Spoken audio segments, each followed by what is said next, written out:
হে আল্লাহর বান্দা, আমাকে আমার মজুরি ফেরত দাও। আমি তাকে বললাম, মাঠ ভর্তি এসব উট, গরু, ছাগল ও গোলাম যা কিছু তুমি দেখছো তা সবই তোমার মজুরি, তুমি নিয়ে যাও। কোনো এক যুগের কোনো এক কালে তিন বন্ধু সফরে বের হলেন। হাঁটতে হাঁটতে দিন পার করে দিলেন তারা, ক্লান্ত শরীর। এদিকে রাত হয়ে গেল। রাত কাটাবার জন্য পাহাড়ের গুহায় আশ্রয় নিলেন তারা।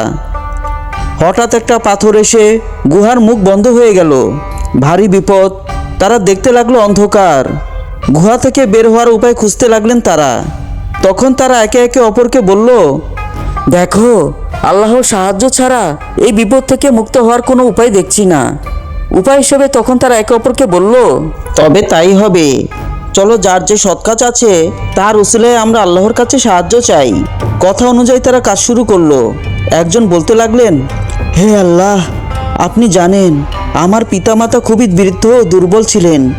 আমি সবসময় তাদেরকে আগে দুধ পান করাতাম, পরে পরিবারের সদস্য ও দাসদাসীদের দুধ পান করাতাম। হঠাৎ একদিন আমার কাজের ব্যস্ততায় আসতে দেরি হলো। দুধ দহন করে এসে দেখি আমার পিতামাতা ঘুমিয়ে গেছেন। আমি অন্যদেরকে দুধ পান করানো পছন্দ করলাম না। পিতামাতার শিউরের সামনে দু পায়ে ঠায় দাঁড়িয়ে থাকলাম।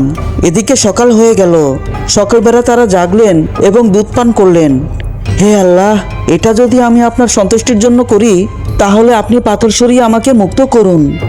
এরপর আল্লাহর মেহরবানিতে পাথর সামান্য সরে গেল, কিন্তু তাতে কেউ বের হতে পারল না। দ্বিতীয় ব্যক্তি বলল, হে আল্লাহ, আমার সুন্দরী এক চাচাতো বোন ছিল। সে আমার খুব প্রিয় ছিল। আমি তাকে খুব ভালোবাসতাম। আমি তার সাথে অবৈধ সম্পর্ক করতে চাইলাম, কিন্তু সে বাধা দিল। তারপর আমাদের সমাজে ভীষণ দুর্ভিক্ষ দেখা দিল। সে আমার কাছে সাহায্য চাইল। আমি তাকে সাহায্য হিসেবে 120 দিনার দিলাম। সাথে সাথে অন্যায় আবদারটি আবার করলাম। সে তাতে রাজি হলো। আমি প্রস্তুত হয়ে তার কাছে গেলাম। তখন সে আমাকে বলল, হে আল্লাহর বান্দা, আল্লাহকে ভয় করো। তাকে আধ্যাত্মিক ভালোবাসার পরও আল্লাহর ভয়ে ভীত হয়ে আমি তার কাছ থেকে সরে গেলাম। তাকে স্বর্ণমুদ্রা ও দিনার দিয়ে ছেড়ে দিলাম। হে আল্লাহ, এই কাজ যদি আমি তোমার সন্তুষ্টির জন্য করে থাকি তাহলে বিপদ থেকে আমাদেরকে রক্ষা করো।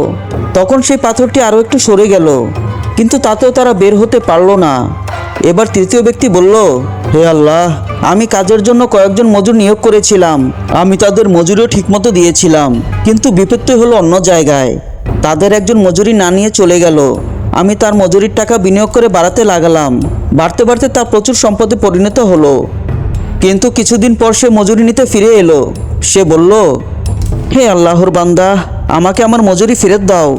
আমি তাকে বললাম, মাঠ ভর্তি এসব উট, গরু, ছাগল ও গোলাম যা কিছু তুমি দেখছো তা সবই তোমার মজুরি, তুমি নিয়ে যাও। সে বিশ্বাস করলো না। সে বলল, হে আল্লাহর বান্দা, তুমি কি আমার সাথে মশকরা করছো? এটা করো না, এটা করা ঠিক নয়। তখন আমি তাকে বিনয়ের সাথে বললাম, তুমি এটা কি বলছো? আমি মোটে এসব করছি না।